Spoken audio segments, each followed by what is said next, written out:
I thought our anniversary trip would bring us closer, but it turned into the worst night of my life. I opened the hotel door and found my husband in bed with my own sister.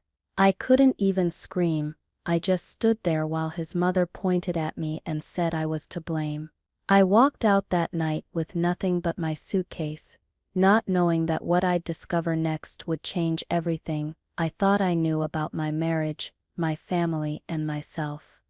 Naomi packed her suitcase with care, folding each piece of clothing as if neatness could fix what had already fallen apart.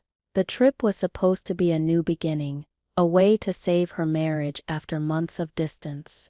She told herself that love was worth one more try, even if it felt heavy. Marcus barely helped, sitting on the edge of the bed scrolling through his phone. Naomi smiled anyway, trying to believe that maybe a few days away would remind them who they used to be. The car ride was long and quiet. Naomi glanced out the window as the city disappeared behind them. Marcus drove without saying much, humming to music she didn't recognize. She tried to start small conversations about their old memories, but his answers came short, like he wasn't really there. She rested her head against the seat, pretending not to notice how disconnected he felt. She kept thinking about their early days, when he couldn't stop talking, when silence between them felt peaceful instead of empty. When they finally arrived at the beach resort, Naomi took in the sound of the waves and the smell of salt in the air. The place was beautiful, but the emptiness between them followed, like a shadow. Couples around them laughed, holding hands, taking photos together. Marcus went straight to the check-in counter, without a glance in her direction. Naomi carried both their suitcases, her hands shaking from the weight. She wanted to believe things could still change, but deep down a part of her already knew something was broken. Their first dinner at the resort felt like sitting with a stranger. The restaurant glowed with soft lights, and Naomi tried to start conversations about work, about home, about anything that might pull him closer. Marcus kept looking at his phone, typing quickly, smiling faintly at something unseen. Naomi watched him, her food untouched. She told herself he was probably just tired, that maybe tomorrow he'd be different, but a quiet thought kept whispering that she was forcing something that was already gone. That night Naomi stepped out onto the hotel balcony, watching the moonlight ripple on the water. Inside, Marcus was already in bed, turned away from her, pretending to sleep. The distance between their bodies felt like miles. She stood there for a long time, letting the wind brush her face. She wanted to cry, but no tears came. Her heart wasn't breaking anymore, it was just tired. She whispered a silent wish that morning would bring something better, even if she no longer believed it would. When Naomi woke up, Marcus was already gone. His side of the bed was cold, the sheets messy. A note on the dresser said he had an early call. She stared at it, trying to remember the last time he'd actually smiled at her. Instead of waiting around, she decided to surprise him with breakfast in bed, something he used to love. It felt like a small way to show she still cared.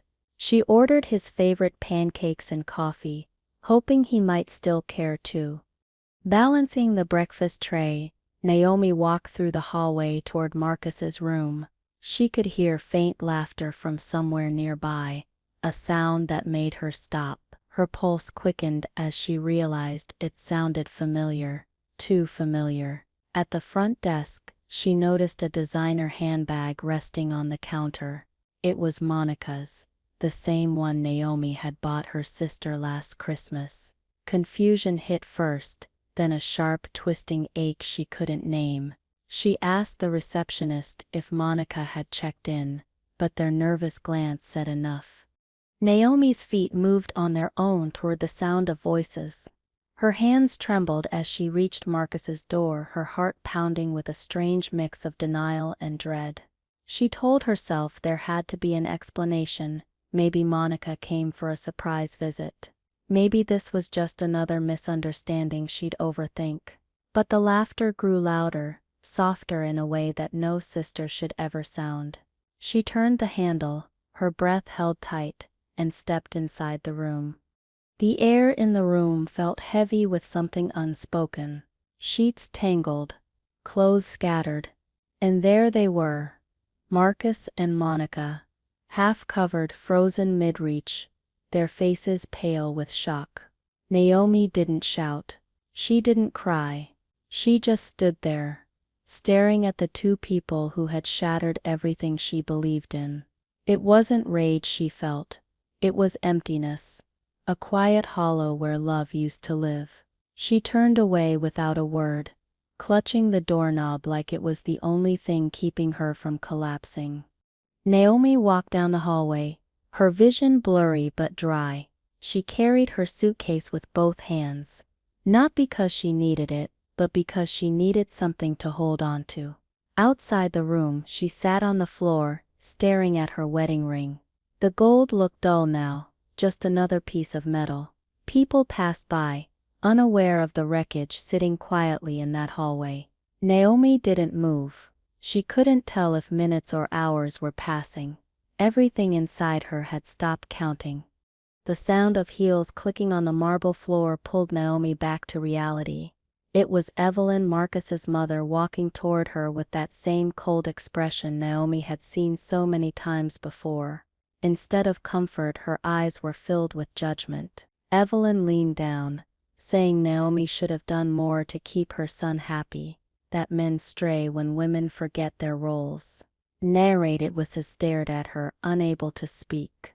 Her mother-in-law's words hurt more than the betrayal itself. It was blame wrapped in cruelty.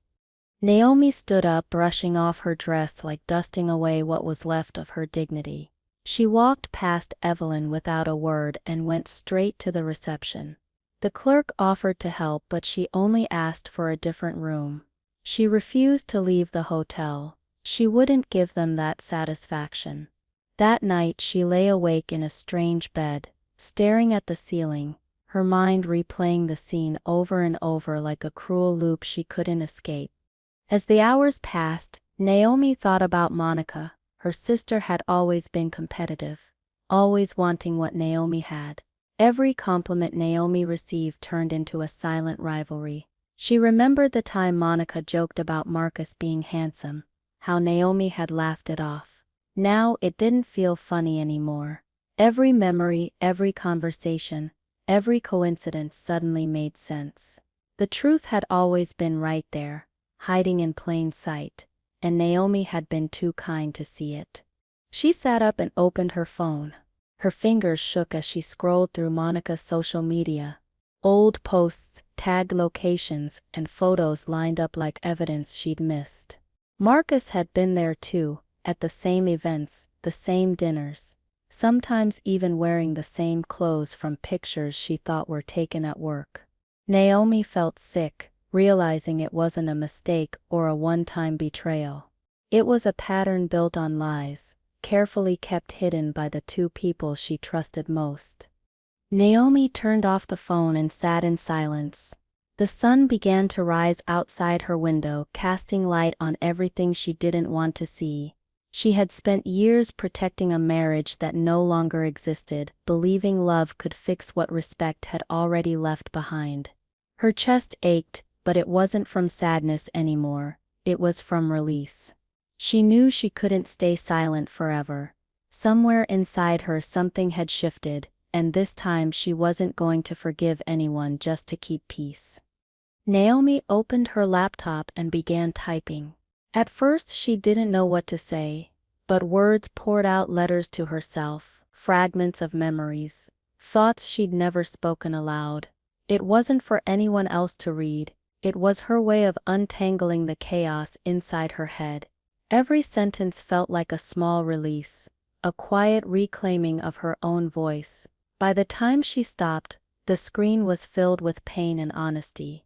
It wasn't healing yet, but it was the first step toward it. When Naomi walked downstairs the next morning, she spotted Evelyn sitting in the lobby sipping coffee as if nothing had happened. Their eyes met, and Evelyn gestured for her to come closer. Naomi hesitated but approached out of politeness. Evelyn began lecturing her again, saying Marcus was under stress and men made mistakes. Naomi listened quietly, realizing this woman would never see her side. The blame was easier for Evelyn than admitting her son was cruel. Naomi walked away mid-sentence, refusing to carry the guilt anymore. Back in her room, Naomi stared at her reflection in the mirror. Her face looked tired but calm. She thought about how much of herself she had given up trying to please everyone: her husband, her sister, her mother-in-law. She'd built her life around other people's comfort, while forgetting her own. The thought felt heavy but freeing at the same time. She took off her wedding ring and placed it on the dresser. It wasn't a sign of defeat. It was her first act of self-respect. She opened her phone again, scrolling through years of photos, vacations, birthdays, anniversaries. Every picture felt like a lie. Marcus's smile looked genuine, but now she saw the distance in his eyes. Naomi deleted the photos one by one until the screen went blank. She expected to feel regret, but instead she felt lighter. Her life wasn't ending, it was shedding. She looked around the room and decided she wouldn't leave the resort as the same person who arrived. She was ready to face the truth. Later that day, Naomi walked along the beach, letting the waves wash over her feet. The ocean roared, uncaring of her pain, and somehow that made her feel stronger. She realized no one was coming to save her. She'd have to save herself. Before we continue and see how Naomi turns this pain into power, take a moment to like this video, subscribe if you haven't yet, and comment where you're watching from. It helps more people find stories like this one, and it truly means a lot. The following morning, Naomi decided she would confront Marcus, not for closure, but because she refused to leave unfinished words behind. She found him at the breakfast area, pretending to be casual, his tone cold and defensive. She sat across from him, not speaking at first, just letting the silence weigh on him. He avoided her eyes, shuffling his plate, muttering excuses about stress and mistakes. Naomi said nothing. The quiet felt powerful, sharper than any argument she could have started. He looked small in that silence. Marcus finally admitted that things had been going on for months, but he twisted it, saying she'd become distant. Naomi listened without reacting. For once, she didn't need to defend herself. Every lie he told only revealed how weak he really was. When he realized she wasn't fighting back, he grew frustrated, accusing her of being heartless. Naomi stood, thanked him for confirming what she already knew, and walked away. His words could no longer touch her. She'd already stepped beyond his reach. At the front desk, Naomi canceled the rest of their shared reservations. The staff looked unsure what to say, but she remained calm and polite. She asked for her room to be moved to a seaside view, something peaceful. When the clerk handed her the new keycard, Naomi smiled faintly for the first time in days. The sound of the ocean outside her window reminded her of herself, strong, restless, and unable to be contained by anyone's expectations. She finally felt like she belonged to herself again. That night, Naomi packed her suitcase once more. The act felt different this time. She wasn't running away. She was leaving behind everything that no longer served her. Before closing the bag, she placed her wedding ring inside a small envelope, sealing it without a note. It was over. She left the envelope on the dresser and stepped outside. The night air felt cool, brushing against her skin like a quiet goodbye. Tomorrow she'd go home, not to fix things, but to start new ones. Narrated with precision and passion by Alicia Speaks. The long ride gave her time to think. The scenery rolled past, calm and steady, the opposite of the chaos in her heart. She thought about how people often chase closure, but sometimes closure is just accepting that you'll never get an explanation. She leaned her head against the window, feeling a strange peace in the motion. For the first time in weeks, she wasn't afraid of what came next. She was finally moving forward. When she unlocked the door to her house, it felt like walking into someone else's life. The pictures on the walls, the clothes in the closet, the smell of Marcus's cologne, it all felt foreign.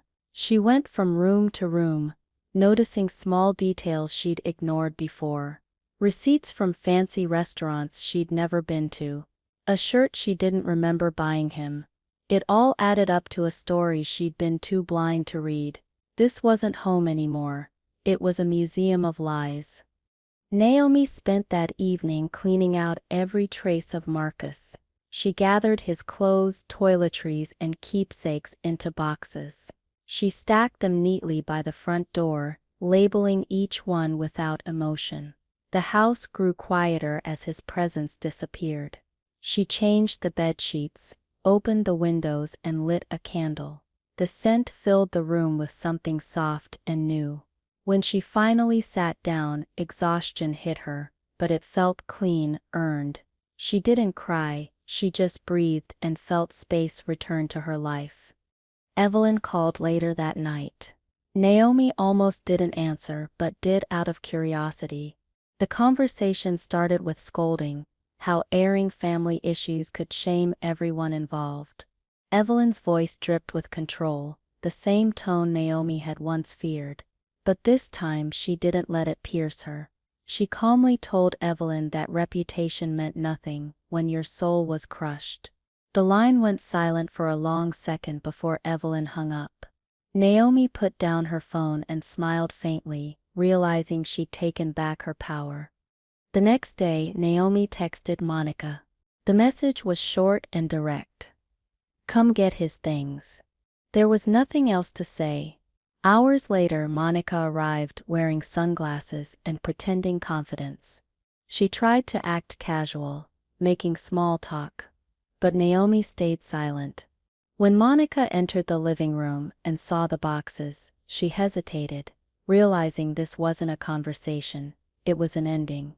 Naomi stood by the doorway, calm and unmoved, watching her sister pack the remains of what she'd stolen. Monica tried to justify herself, saying Marcus loved her differently, that they didn't mean to hurt anyone. Naomi didn't argue. She had no energy left for lies, dressed as explanations. Silence was her only answer, and it spoke louder than any words. Monica's confidence cracked. She avoided eye contact as she left the house. When the door shut behind her, Naomi felt something lift. The pain didn't vanish, but the weight of pretending finally did. The house belonged to her again, peaceful, quiet, and honest. That night, Naomi changed the locks. She watched the locksmith work, feeling a strange sense of closure with every turn of the key.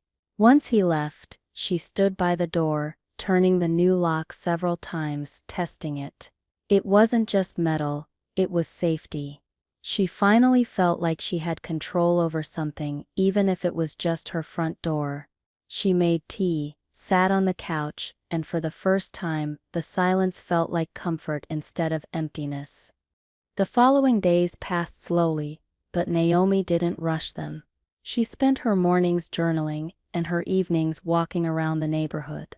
People who knew her asked how she was doing, and she simply said she was healing.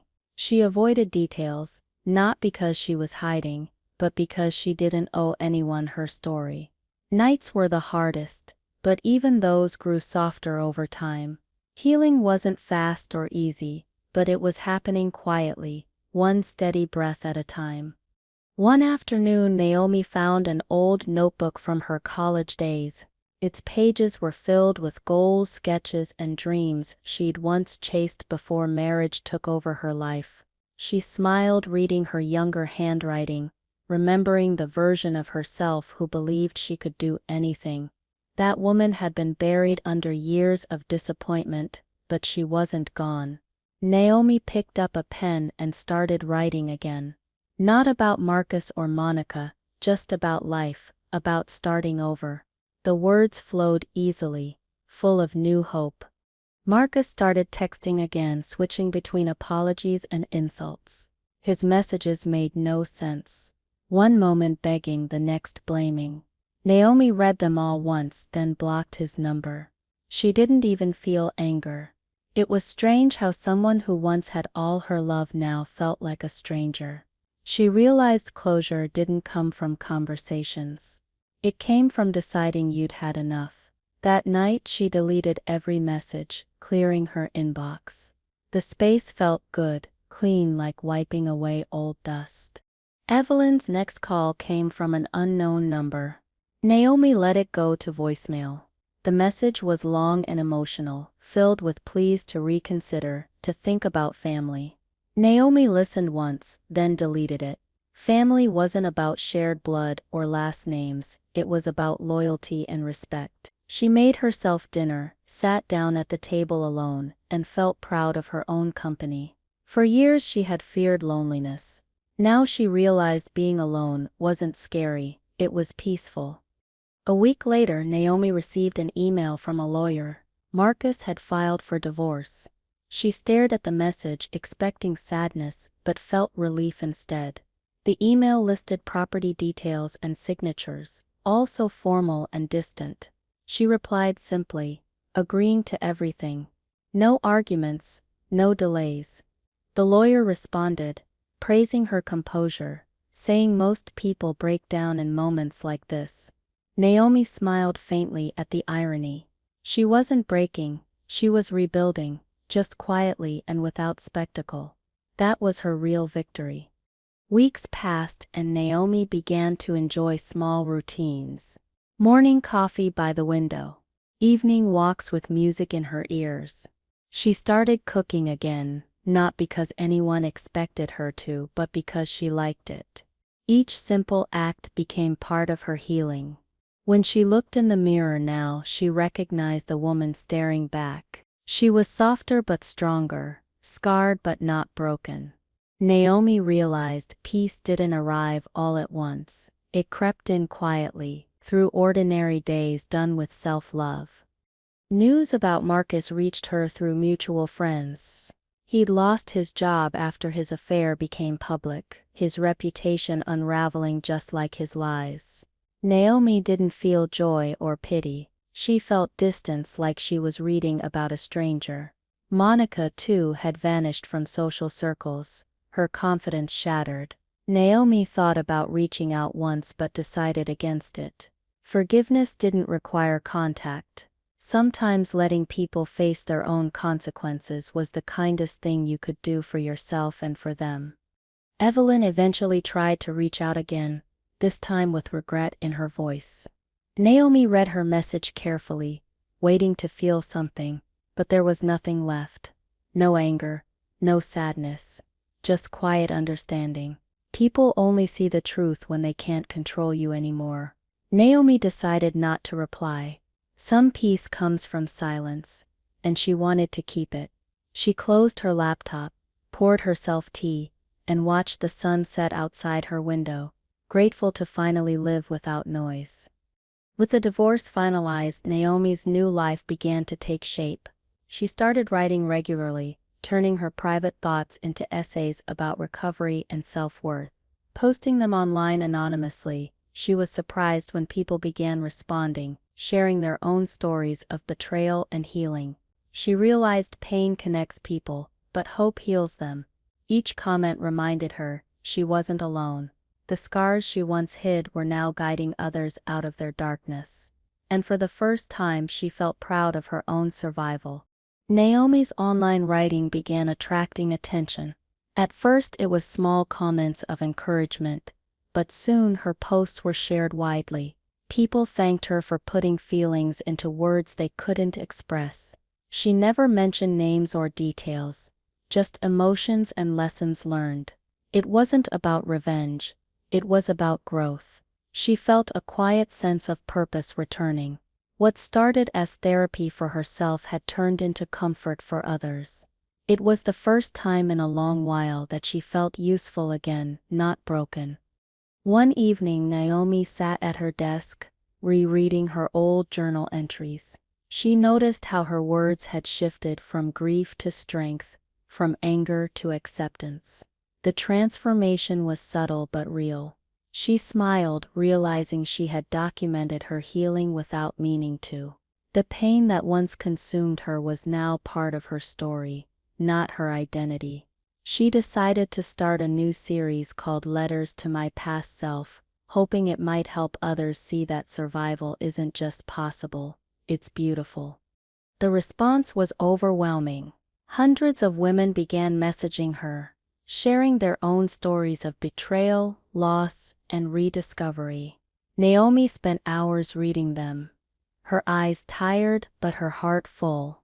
For every story of pain there was one of strength. She saw herself in their words, realizing how universal heartbreak truly was. She wasn't just healing, she was part of something bigger. The connection gave her energy, a reason to wake up with purpose each morning. It was no longer just about survival, it was about empowerment. Marcus kept trying to contact her through new numbers and fake social media profiles. Naomi ignored them all. She refused to let old chaos back into her calm. She had nothing left to say to him. His apologies no longer mattered, and his insults no longer hurt. Her silence was her boundary. She knew that responding even once would reopen wounds she had worked too hard to close. Blocking him wasn't running away. It was choosing peace over noise, something she'd finally learned to value. News reached her that Monica's life had started to unravel. Marcus had left her too, moving on to someone new. Monica tried reaching out, leaving a short message saying she missed her sister. Naomi read it and deleted it without replying. She didn't hate Monica anymore, but she also didn't need her in her life. Forgiveness, she realized, didn't always mean reconnection. Sometimes it meant quietly wishing someone well, while walking in the opposite direction. That was the kind of peace Naomi had earned. Evelyn's name appeared once more on her phone. This time the message was long and emotional, apologizing for everything she'd said. She claimed she hadn't known the full story, that she only wanted her family to appear strong. Naomi read every word slowly, then set the phone down. Some apologies come too late to matter. She didn't reply but felt no resentment. People reveal who they are when you stop trying to please them. She wasn't angry anymore, just detached, steady and free. Naomi's days began to find rhythm again. She woke up early, wrote her blog posts, exercised, and cooked her meals with care. The little routines made her feel stable, anchored. She'd gone from surviving heartbreak to living again. Every night before bed, she listed 3 things she was grateful for: her peace, her strength, and her independence. The lists were small but powerful reminders of how far she had come. She didn't need grand happiness anymore. Simple contentment was enough. One morning, Naomi decided to return to the same beach where everything had fallen apart. She booked a room at a nearby hotel, different from the one before. Standing by the ocean, she remembered the pain she'd carried here months ago. The same waves that once mirrored her sadness now looked peaceful. She smiled at the memory, not out of nostalgia, but gratitude. That place had broken her, but it had also built her into someone she finally respected again. Naomi brought her journal to the beach and began writing her story in full for the first time. Not as blog posts, not as fragments, but as a complete journey. She didn't hold back. She wrote about the betrayal, the silence, the rediscovery. Her hand ached by the time she finished, but it felt right. Closing the notebook, she realized she wasn't writing to remember anymore. She was writing to release. That moment, sitting by the water, marked the true beginning of her healing. When Naomi returned home, she uploaded part of her story online under a new title, How I Learned to Breathe Again. The response was instant.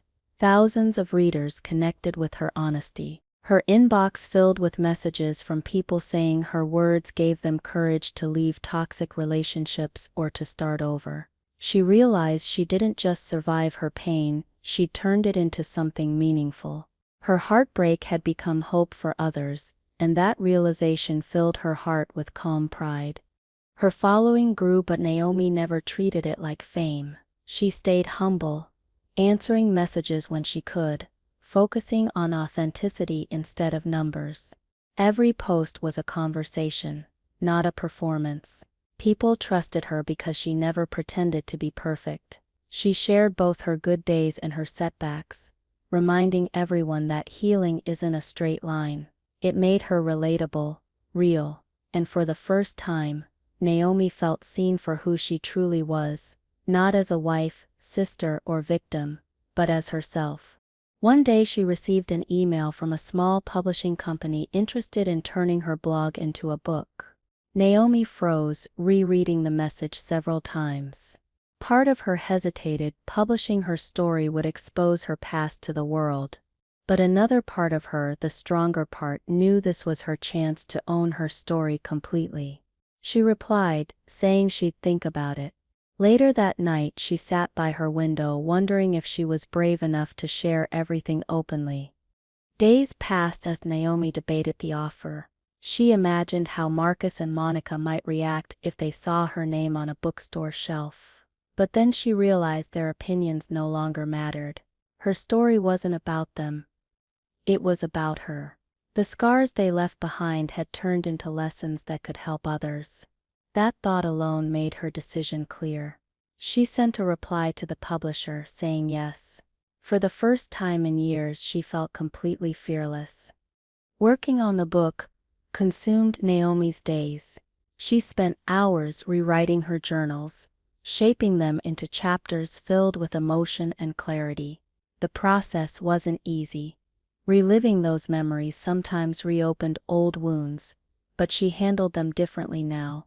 Instead of breaking her, they reminded her of how far she'd come.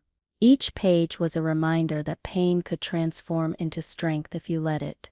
She wasn't writing to impress anyone. She was writing to prove that survival was possible.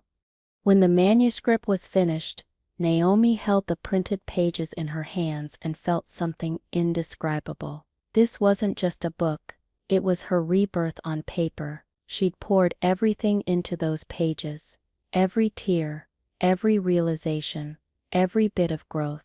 The publisher loved it and decided to release it under her real name. Naomi hesitated for a moment but agreed. Hiding wasn't part of her story anymore. Her name deserved to stand beside her truth. That was her quiet victory. The book launched quietly but quickly gained momentum. Readers shared quotes online and reviews poured in from people around the world. Many said it felt like a conversation with a friend who understood their pain. Naomi read every review with gratitude, not pride. She never imagined her heartbreak would reach so many hearts. The success didn't make her arrogant. It humbled her. Each kind word was proof that something good had grown from something once so painful. It made every tear worth it. As her book sales grew, Naomi received invitations for interviews and podcasts.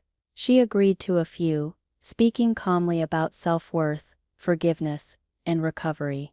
Listeners described her voice as soothing and honest. She didn't use fancy words, just truth told simply. The world saw strength, but Naomi knew it came from years of surviving quietly. She didn't chase fame or attention. She simply kept telling her story, hoping it reached someone who needed to hear they weren't alone. That became her mission. Marcus's name began appearing in the news again, this time for financial misconduct at his former job. The story spread fast. Naomi saw the headline online and scrolled past without reading. She didn't feel anger or satisfaction. It was just another reminder that people often create their own downfall. She had no desire to see him suffer. His life was his own consequence. What mattered was that she had escaped that chaos long before it collapsed. She had saved herself in time. Naomi's audience began asking for workshops or meetups. She hesitated at first, unsure if she wanted to speak in front of people. But then she remembered how isolated she had felt during her worst days and how much she had needed someone to tell her she'd be okay. She decided to organize small local gatherings where women could share their stories. It wasn't therapy, it was connection. And in that shared honesty, Naomi felt something powerful: community, the kind she'd never truly known before. The first gathering took place in a quiet cafe. About a dozen women showed up, nervous but eager to talk. Naomi started by sharing her own story in a few words, then invited others to speak. One by one they opened up, some crying, others smiling through pain. Naomi listened more than she spoke. By the end the room felt lighter, everyone hugging and exchanging numbers. It wasn't just healing for them, it was healing for her too. She realized she'd created something truly meaningful. Naomi's gatherings soon turned into regular events. Each week, new faces appeared, women from all walks of life who wanted to find strength in shared pain. Naomi rented a small studio and decorated it with soft lights, plants, and warm colors. It became a safe space for healing. Every session ended with laughter, not tears, proof that people could rebuild after breaking. Naomi's purpose grew beyond her own recovery. She was now helping others find their way back to themselves. During one session, a young woman approached Naomi and said her story had stopped her from ending her life months earlier. Naomi froze, emotions flooding her chest. She hugged the woman tightly, realizing the true power of her voice. That moment stayed with her long after the event ended. She had once felt useless, broken beyond repair, yet now her words were saving lives. Healing, she thought, isn't something you find, it's something you give, and in giving, you find yourself again. Her story reached national attention after a journalist wrote an article calling her the woman who turned heartbreak into hope. Interviews followed, along with messages from people who admired her courage. Naomi remained humble through it all, repeating one truth: she wasn't extraordinary, just honest. The world loved authenticity, and that was all she ever offered. With every opportunity that came her way, she remembered where she'd started, from a hotel hallway, heartbroken and silent, to a stage filled with light and purpose. Money began flowing in from book sales and event partnerships. Naomi could finally afford the things she'd once dreamed of. But she didn't splurge. Instead, she donated part of her earnings to shelters supporting women leaving abusive or broken relationships. She wanted her success to mean something beyond herself. Every donation, every note of gratitude felt like justice, not revenge, but redemption. The cycle of pain ended with her. She wasn't just living better, she was making others' lives better too. One morning, Naomi received an invitation to speak at an international conference about resilience and healing. She read it twice, barely believing how far she'd come. The woman who once cried alone in a hotel hallway was now being asked to inspire thousands. She accepted, knowing this wasn't luck, it was years of quiet strength. As she began preparing her speech, she smiled, realizing her life had turned into proof that even the deepest betrayal can lead to the brightest freedom. As Naomi prepared for the conference, she spent long nights writing her speech, wanting every word to come from truth. She didn't want to sound rehearsed or polished, she wanted to sound real. When the day finally came, she stood backstage, feeling calm, rather than nervous. Years ago she had been afraid to speak even in her own home. Now hundreds waited to hear her story. When her name was called, she stepped into the light, ready to turn her pain into power, one last time. The audience sat in silence as Naomi spoke. She didn't dramatize her story or dwell on betrayal. She talked about strength, the kind you find when everything falls apart. She told them how she rebuilt her life piece by piece, how forgiveness wasn't weakness but release. By the end, people were crying, not from sadness but from recognition. When she finished, the crowd rose to its feet, clapping loudly. Naomi stood there quietly, smiling. She didn't feel like a victim anymore. She felt whole. After the conference, Naomi received hundreds of messages from people who had attended. Many said her story gave them courage to walk away from relationships that no longer served them. Others thanked her for helping them see their worth again. Naomi replied to as many as she could, humbled by how far her words reached. That night she sat in her hotel room, looking out at the city lights. She realized she wasn't just surviving anymore, she was thriving, living a life she once couldn't imagine. Her publisher called the next week with unexpected news. Her book had reached the bestseller list. Naomi listened in quiet disbelief, smiling softly as the words sank in. It wasn't fame she cared about. It was the idea that her story had truly connected with people. Every hardship, every tear, had built something lasting. She walked outside feeling the sun on her face, and thought about how strange it was that the same world that once broke her was now celebrating her strength.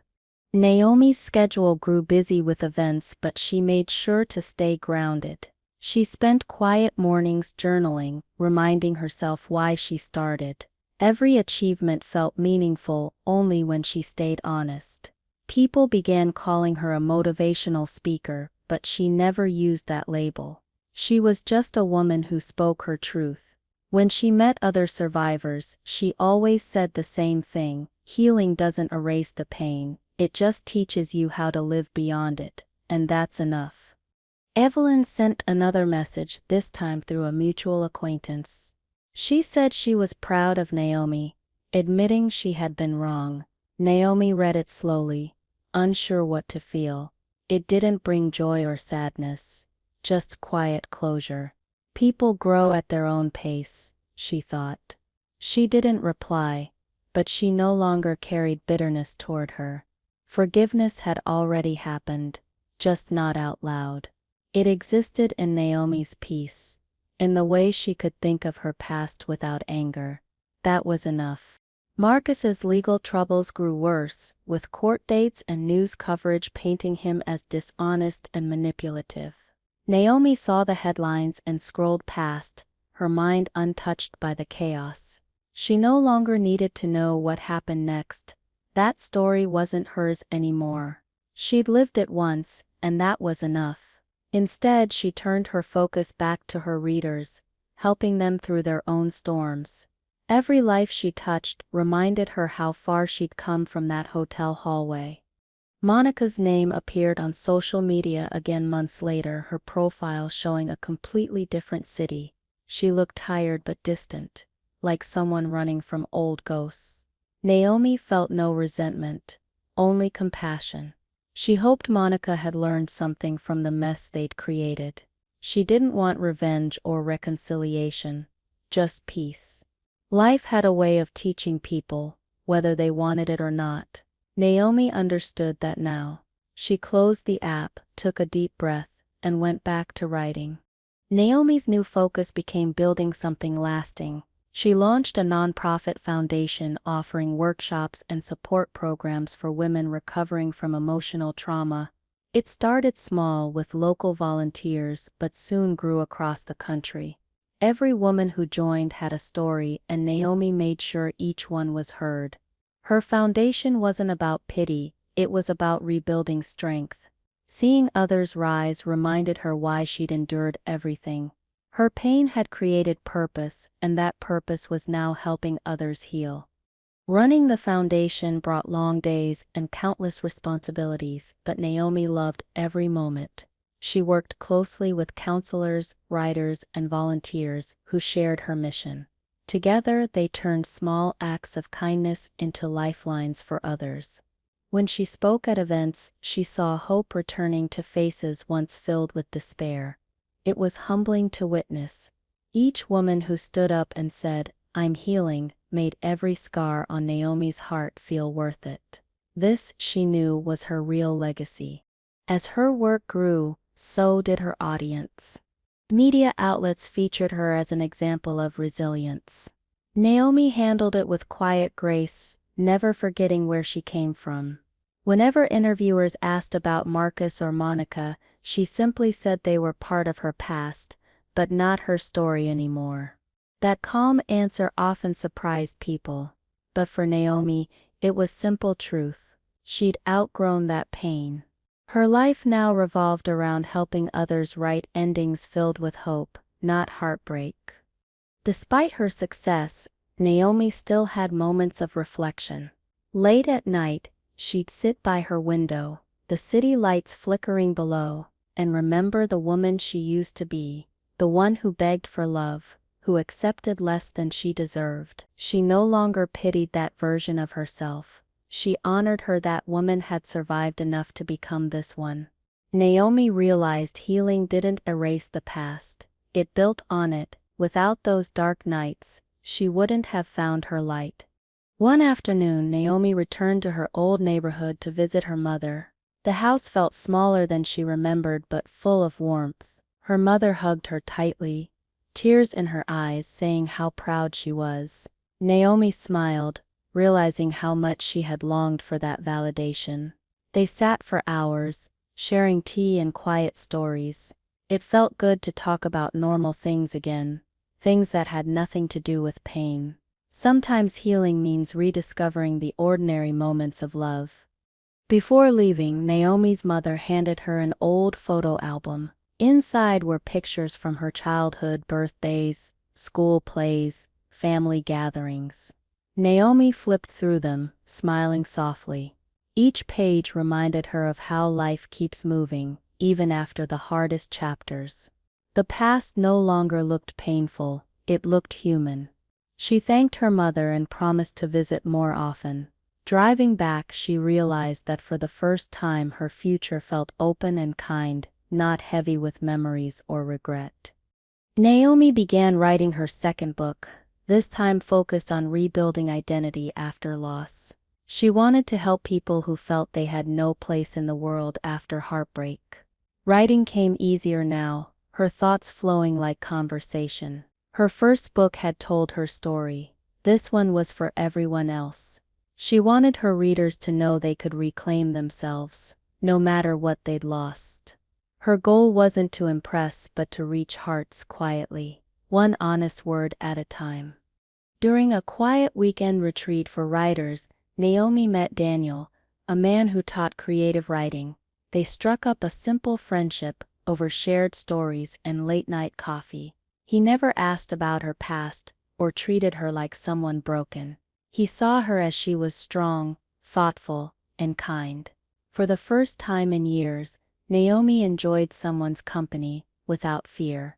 There were no expectations, no pressure, just two people who respected each other's space and stories. It felt refreshingly pure. Over time, Naomi and Daniel stayed in touch. Their conversations were light but meaningful. They talked about books, travel, and simple things like favorite meals and quiet mornings. Naomi noticed how natural it felt, how safe. She didn't rush into anything, choosing to move slowly and guard her peace. It wasn't about finding love again. It was about learning that companionship could exist without pain. Daniel respected that boundary, proving that patience was a kind of love too. Months later, Daniel invited Naomi to co-host a writing workshop. At first, she hesitated, afraid of mixing her personal and professional lives again.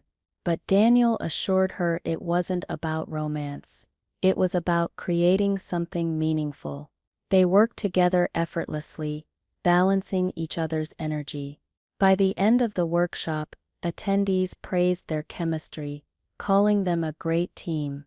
Naomi smiled at the thought, realizing that maybe without forcing it, something genuine was quietly growing between them. Naomi didn't call what she felt love. It was too soon for labels. But she appreciated how Daniel made her laugh again, how he never tried to fix her but supported her healing. They spent weekends hiking, reading, or simply sitting in comfortable silence. Naomi realized happiness didn't need grand gestures. It could live in small, peaceful moments. She had once believed love meant sacrifice. Now she knew it meant freedom, trust, and ease. Whatever this was, it felt healthy, and that was enough. Naomi's foundation continued expanding, reaching communities she'd never imagined. Her team began offering scholarships for women starting new careers after divorce or abuse. Seeing lives change through her work filled her with deep gratitude. Each success story reminded her of her journey, from heartbreak to hope. The ripple effect of kindness felt endless. Naomi often thought about how her story began with pain, yet somehow, that same pain had created light for others. Life had come full circle, quietly and beautifully.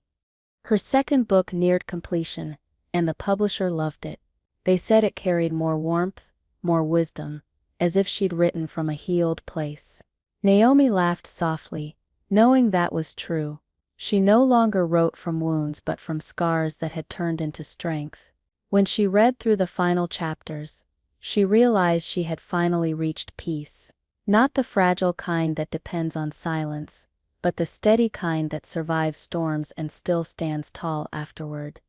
As the book launch approached, Naomi reflected on her journey, from that first broken night in the hotel to this moment of serenity. Every step had mattered. She knew her pain hadn't been in vain. It had shaped her into someone stronger, someone capable of helping others. When people asked how she forgave those who wronged her, she always said the same thing: forgiveness isn't for them, it's for you. It's the key that opens the door to your own freedom. The book launched quietly, just like the first, but word of mouth made it soar.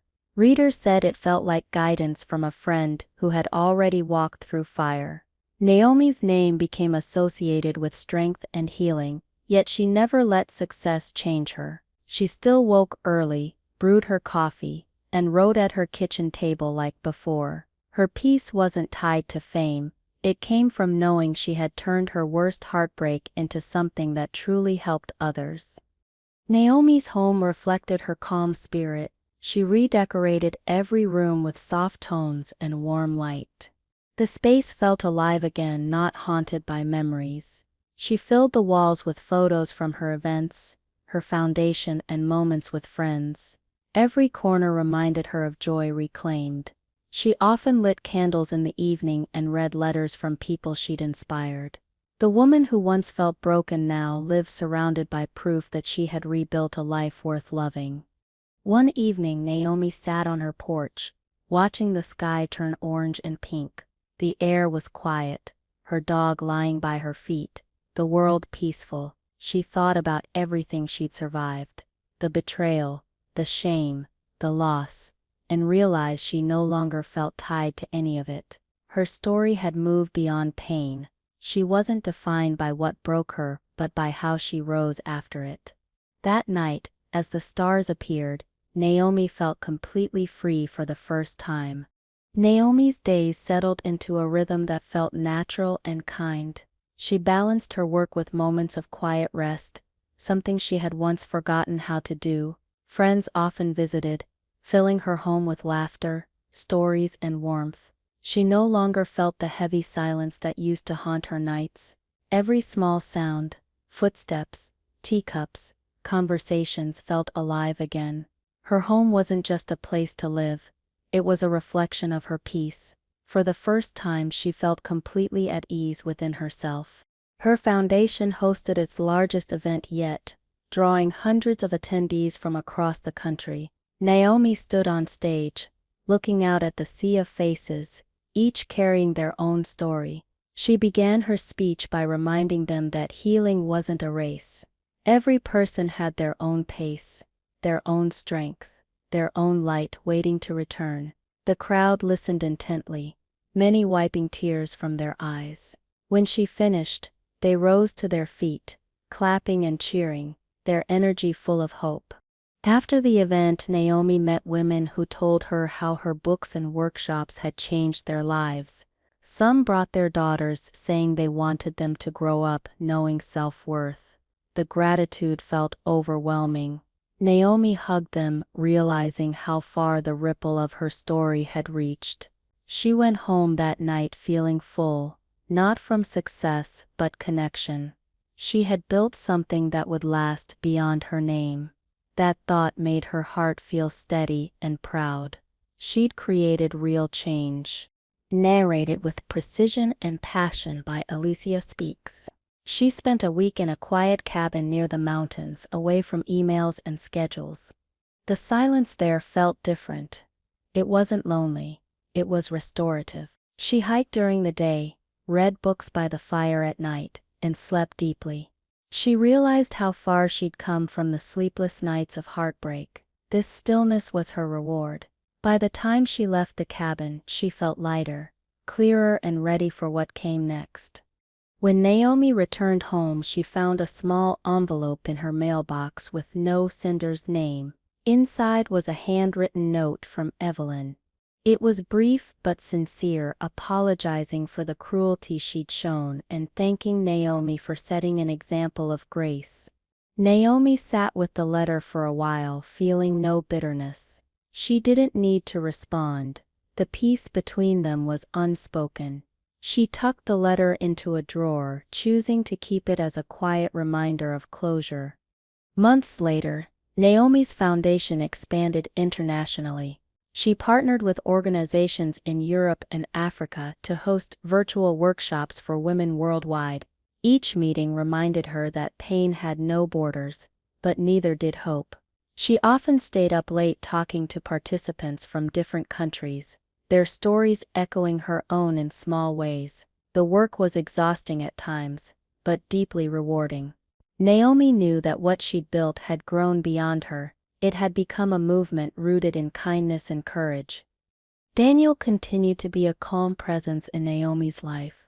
They still spent time together when their schedules allowed, sometimes at events, other times just sharing dinner quietly at her home.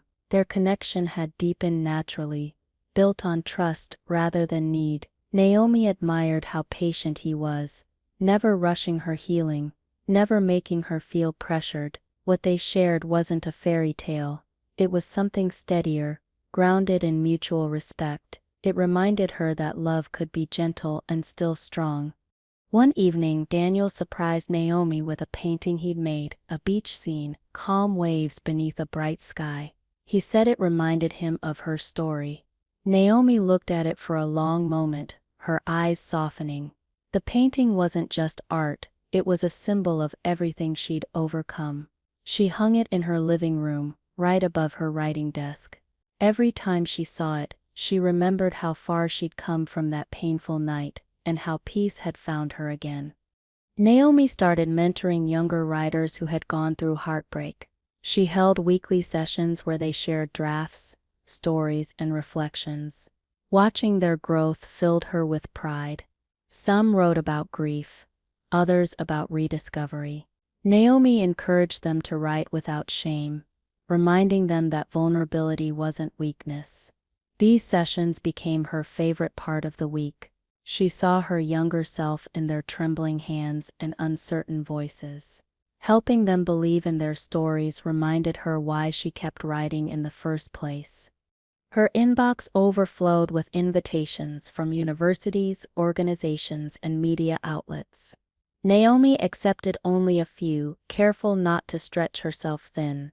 She had learned to say no when she needed rest, something her old self never dared to do. Every decision now came from balance, not guilt. She realized success wasn't about how much she achieved, but how peacefully she could live while achieving it. That mindset kept her grounded, even when the world kept demanding more of her attention. Naomi's mother visited for a weekend. They spent time cooking, laughing, and reminiscing about the past. Her mother told her how proud she was to see her living with such grace after everything she'd endured. Naomi smiled, realizing that even though the past had been painful, it had brought her to this moment of peace. The kitchen smelled of spices and warmth, their laughter echoing through the house. It was simple, but for Naomi it felt like everything she had ever wanted. While sorting through her old things one day, Naomi came across her first wedding photo. She stared at it quietly, not with sadness, but reflection. The woman in the picture looked hopeful, unaware of the storms ahead. Naomi whispered a thank you to that version of herself for surviving, for holding on until she found peace. She placed the photo back in the box and tucked it away. It no longer hurt to look at, it was simply part of the story she'd already outgrown. Naomi began writing her third book, focused entirely on forgiveness. It wasn't about excusing others, but about freeing yourself from their hold. This topic felt heavier but more mature. She wanted readers to understand that forgiveness doesn't erase memory, it just stops pain from controlling it. As she outlined chapters, she felt deeply grateful for the clarity time had given her. What once felt impossible now came naturally. She had turned her deepest wound into her greatest source of wisdom. Her third book took almost a year to finish. By then, Naomi had found a perfect balance between her work, her foundation, and her personal life. When the final draft was done, she read it aloud to herself in the quiet of her room. The words carried warmth and truth. She didn't cry this time, she smiled. The journey from heartbreak to healing had been long, but it had shaped her into someone she genuinely admired. That realization filled her with deep peace. When the new book released, critics called it her most powerful yet. Readers said it helped them forgive parents, friends, and partners they thought they'd hate forever. Naomi received letters from people saying they'd found closure after years of holding on to pain. Every story humbled her. She realized forgiveness wasn't a single act but a lifetime practice. Seeing others embrace that truth made her proud. Her words were no longer just hers, they belonged to everyone who chose healing over bitterness. The book's success opened doors for collaborations with mental health advocates and counselors. Naomi partnered with them to expand her foundation's reach, offering emotional support alongside creative expression. Together they created programs for women and men to rebuild confidence after betrayal or loss. Naomi often led writing circles, guiding others to turn their pain into purpose. Each session reminded her of where she'd started, with nothing but a blank page and the courage to face her truth one word at a time. As years passed, Naomi's name became synonymous with resilience. Yet she never saw herself as extraordinary. Whenever journalists asked her secret, she always said it was patience.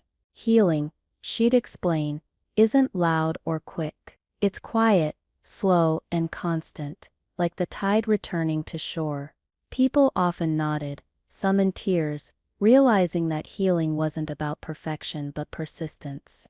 Naomi found comfort in knowing that message would live on long after her. She had turned her story into a timeless lesson. Despite her growing recognition, Naomi still made time for solitude. She spent weekends at the same beach, where her old life ended. The ocean had become her place of reflection, not sorrow. She'd sit on the sand, watching the waves and feeling gratitude for everything, the love, the betrayal, the recovery. Without all of it, she wouldn't be who she was now. Life, she realized, wasn't about avoiding pain but learning how to rise after it. That understanding made her free.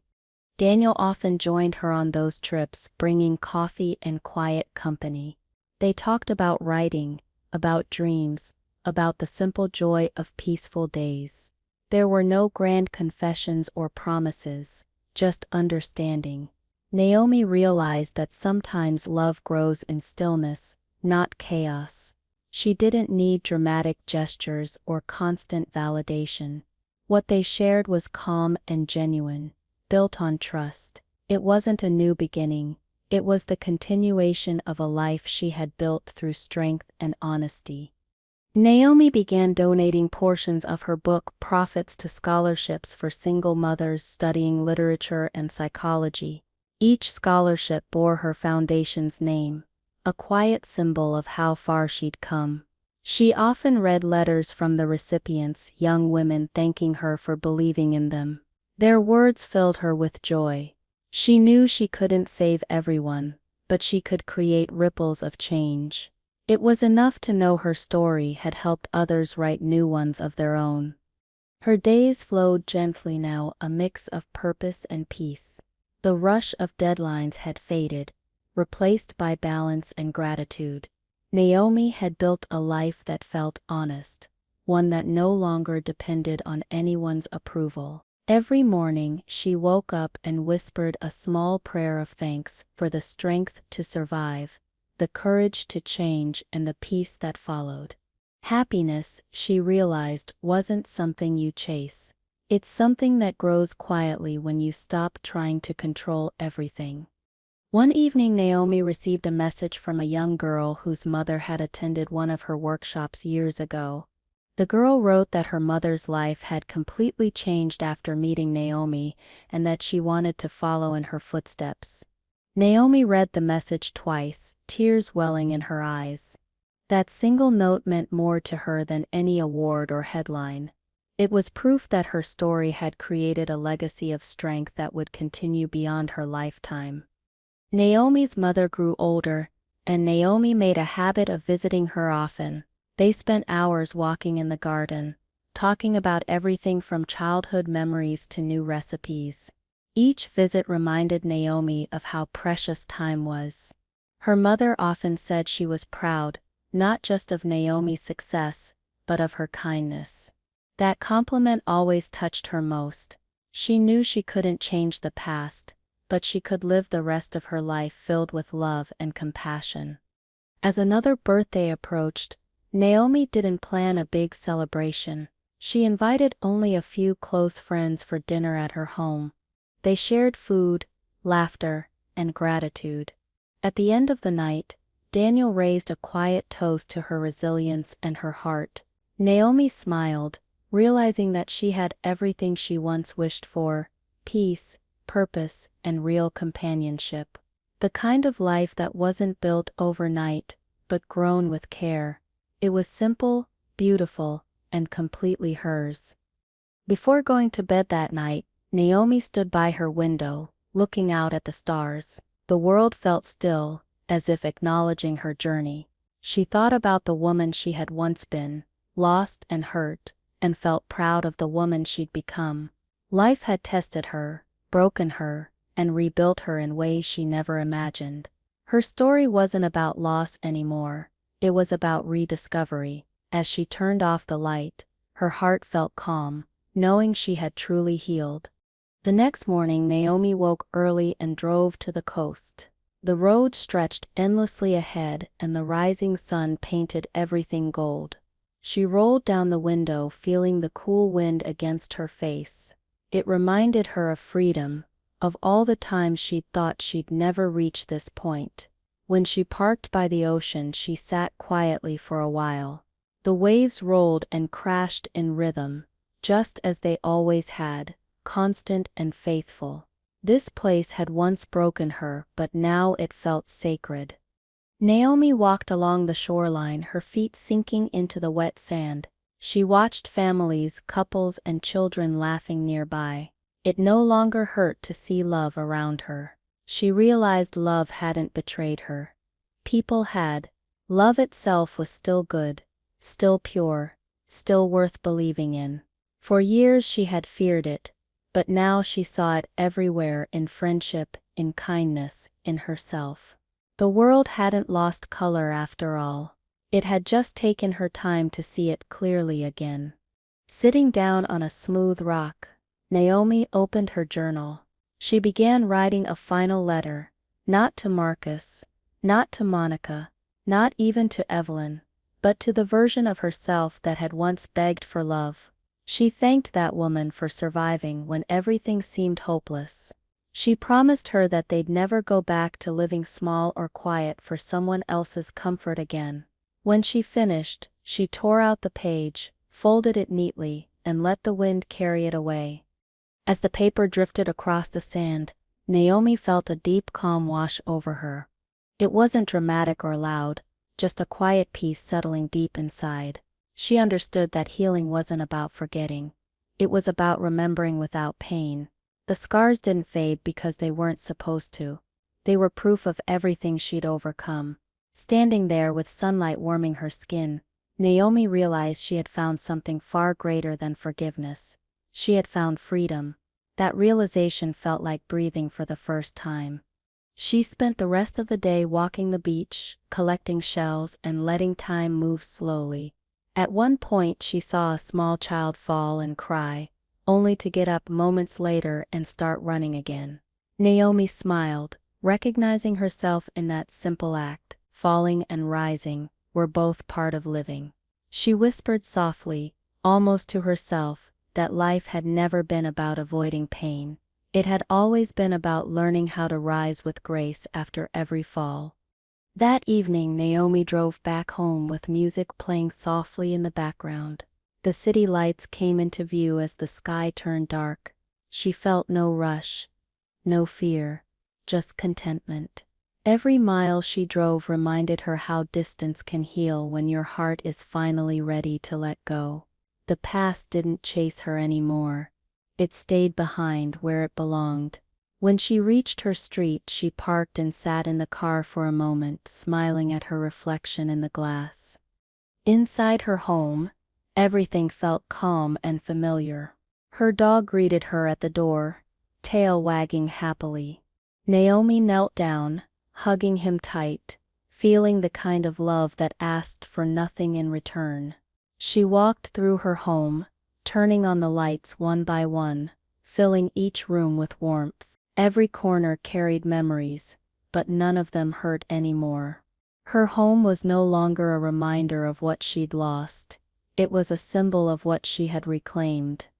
In her study, Naomi sat down at her desk and looked at the painting Daniel had given her, the calm ocean beneath a bright sky. She realized it looked exactly like the beach she'd just visited. She smiled softly, realizing he'd somehow captured her story without words. It wasn't a portrait of sadness or struggle. It was peace. She reached for her pen and wrote a short message at the bottom corner of the canvas. It felt like the perfect final chapter. Weeks later, Naomi hosted a new event for her foundation called Letters to Freedom. Participants from all over the world gathered online and in person to share letters they'd written to their past selves. The atmosphere was emotional but beautiful. People cried, laughed, and supported one another. Naomi listened quietly, proud of what they'd built together. When it was her turn to read, she shared her letter about letting go. The audience clapped softly, not for her pain, but for her strength. After the event, Naomi stepped outside for some air. The sky was filled with stars, and the evening breeze felt gentle on her face. Daniel joined her, standing silently beside her. They didn't speak for a while.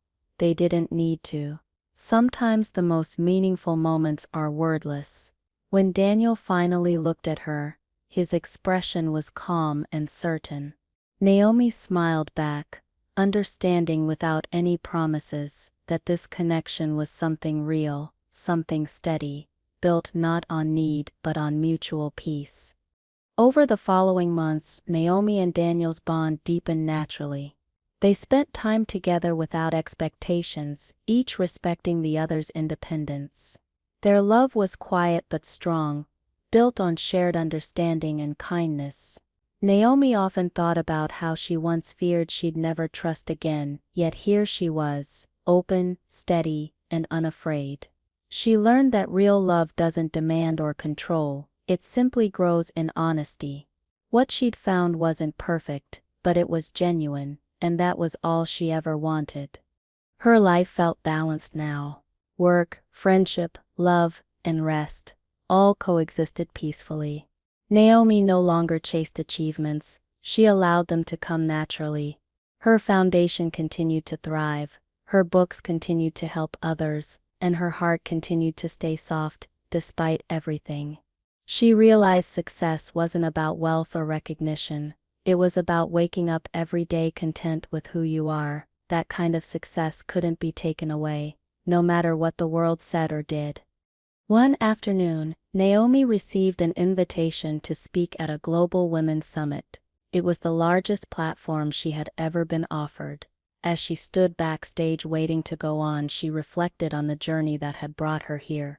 Years ago, she had walked into a hotel room and lost everything she thought she knew. Now she stood ready to share how she'd rebuilt her life from that very moment. Her story wasn't tragedy, it was transformation, and that was powerful. When Naomi walked onto the stage, the audience erupted in applause. She stood still for a moment, taking it all in. Then she began speaking, her voice calm and steady. She told them about pain, betrayal, and self-worth, but more importantly, about renewal. She reminded them that sometimes destruction clears space for rebirth. The crowd listened closely, every word resonating. When she finished, the applause felt endless, but for Naomi, the real victory wasn't the applause, it was knowing she no longer needed it. After the summit, Naomi's foundation received worldwide support. Donations poured in, allowing her to expand her programs globally. She began building centers where people could find help, counseling, and creative expression. Her dream had become larger than her story. It had become a home for thousands of others to heal. She didn't see herself as a hero.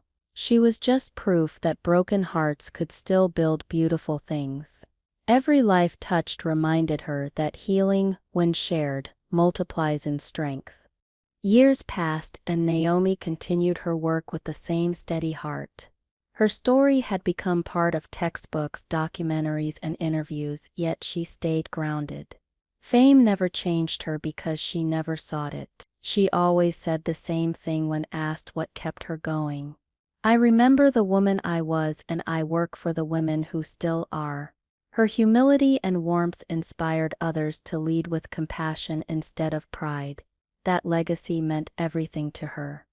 One morning, Naomi received a call with sad news. Evelyn had passed away peacefully. The news brought no bitterness, only reflection. Naomi sat quietly for a while, thinking of the woman who had once blamed her so harshly. She wished Evelyn peace, whispering a small prayer before moving on with her day. Later she found herself writing a short note she'd never send. "We both learned too late, but we learned." She folded it into her journal, closing another chapter of her past. As years moved forward, Monica remained distant, her life unknown to Naomi. Yet sometimes Naomi thought about her sister with quiet compassion. She hoped Monica had found some form of healing too. Carrying anger had no place in her heart anymore. Letting go completely meant freeing everyone, not just herself. Naomi understood that the best revenge against betrayal was peace, and she had already won that battle by living fully, loving gently, and refusing to let the past define her. Naomi's days grew slower but sweeter. She spent mornings tending to her garden, afternoons reading, and evenings walking by the water with Daniel. Their lives were simple, but every moment felt rich. She often looked at the horizon and thought about how far she'd come. Life hadn't given her what she expected, but it had given her everything she needed. The storms had made her roots stronger. The quiet joy she felt now was her reward for never giving up. She published one final book, a memoir called The Quiet Rise. It told her full story, every heartbreak, every revelation, every triumph. Readers from around the world called it her most powerful work yet. Naomi didn't write it for fame or praise. She wrote it for closure. Each word felt like laying down a final stone on the path she had built from pain to peace. Holding the first printed copy in her hands, she smiled, knowing her journey had come full circle. On the book's release day, Naomi hosted a small gathering with friends, family, and her foundation's team. They toasted not just her success, but her resilience. As she spoke to the group, she thanked everyone who had believed in her, even when she didn't believe in herself. She said healing was never a straight road, it was a path you walk slowly, carrying lessons along the way. The room fell silent, full of admiration and love. That night, she felt deeply fulfilled. Later that evening, Naomi sat alone on her porch, looking at the stars. She thought about how life had tested her in ways she once thought she couldn't survive. Yet here she was, strong, calm, and surrounded by love. She whispered softly that she was grateful for every heartbreak, because without them, she wouldn't have learned to choose herself. The wind carried her words into the night, and she smiled. The woman who once broke apart had finally become whole. As time went on, Naomi's story continued to inspire. Young women studied her life as an example of strength and perseverance. Her foundation thrived long after she stepped back from leading it. The new generation carried her mission forward, expanding her vision of healing and empowerment. Naomi watched from afar, proud but humble. Her legacy wasn't about fame or wealth, it was about transformation. Her story had become proof that pain, when faced with courage, can create endless ripples of light. In her final years, Naomi often returned to the beach, where her journey had begun. She would sit by the shore with Daniel, watching the sun set over the horizon. They didn't need to speak. The sound of waves said everything. She had once come here to cry, but now she came to rest, to reflect, to feel thankful. Every ending in her life had quietly led her here, to peace, to love, to understanding that freedom isn't found, it's created. As the tide rolled in one last time, Naomi closed her eyes and smiled. The wind brushed her face, warm and familiar. The world around her was calm, just as she had always hoped her heart would be. Her story had begun with heartbreak, but ended with peace. The pain that once tried to destroy her had instead shaped her into something unbreakable. Naomi Harris had lived fully, loved deeply, and healed completely. Her journey had never been about loss. It was always about becoming free.